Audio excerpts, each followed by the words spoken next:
મરહુમ અહમદ પટેલની જન્મ જયંતિએ વાગરા તાલુકા કોંગ્રેસ દ્વારા શ્રદ્ધાસુમન અર્પણ. વાગરા.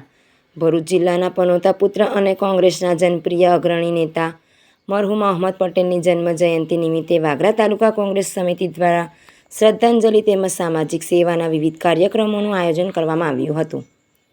કાર્યક્રમની શરૂઆત કોંગ્રેસ કાર્યાલય ખાતે કરવામાં આવી હતી.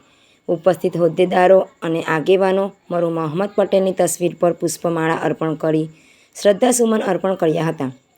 આ પ્રસંગે કોંગ્રેસના આગેવાનો મરહુમ અહમદ પટેલના ભરૂચ જિલ્લાના વિકાસ તેમજ લોકકલ્યાણ માટેના અવિસ્મરણીય યોગદાનને યાદ કરી તેમને શ્રદ્ધાંજલિ પાઠવી હતી.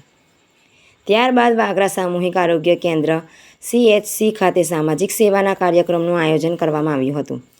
કોંગ્રેસના આગેવાનોએ ડાયાલિસિસ વોર્ડ, જનરલ વોર્ડ તથા ગાયનેક વોર્ડની મુલાકાત લઈ સારવાર લઈ રહેલા દર્દીઓ અને સગર્ભા મહિલાઓની ખબર અંતર પૂછી હતી. બાદમાં દર્દીઓ તથા સગર્ભા મહિલાઓને ફળની થેલીઓનું વિતરણ કરવામાં આવ્યું હતું. આ પ્રસંગે વાગરા તાલુકા કોંગ્રેસ સમિતિના પ્રમુખ આસિફ પટેલ, ઉપપ્રમુખ ઉસ્માન પટેલ, મહામંત્રી વસીમ શહેરી, જિલ્લા કોંગ્રેસ મહામંત્રી શકીલ રાજ, રઘુવીરસિંહ, જાવેદ પટેલ, ઠાકોર તલાટી મકબૂલ વકીલ, મુસ્તકીમ ભટ્ટી, રાજ શહબાઝ, ઝાકીર મલિક સહિત કોંગ્રેસના સ્થાનિક હોદ્દેદારો, કાર્યકરો અને આગેવાનો મોટી સંખ્યામાં ઉપસ્થિત રહ્યા હતા. મરહુમ અહમદ પટેલની જન્મજયંતિ નિમિત્તે યોજાયેલા આ કાર્યક્રમ દ્વારા કોંગ્રેસ કાર્યકરો દ્વારા શ્રદ્ધાંજલિ સાથે માનવ સેવાનો સંદેશ આપવામાં આવ્યો હતો.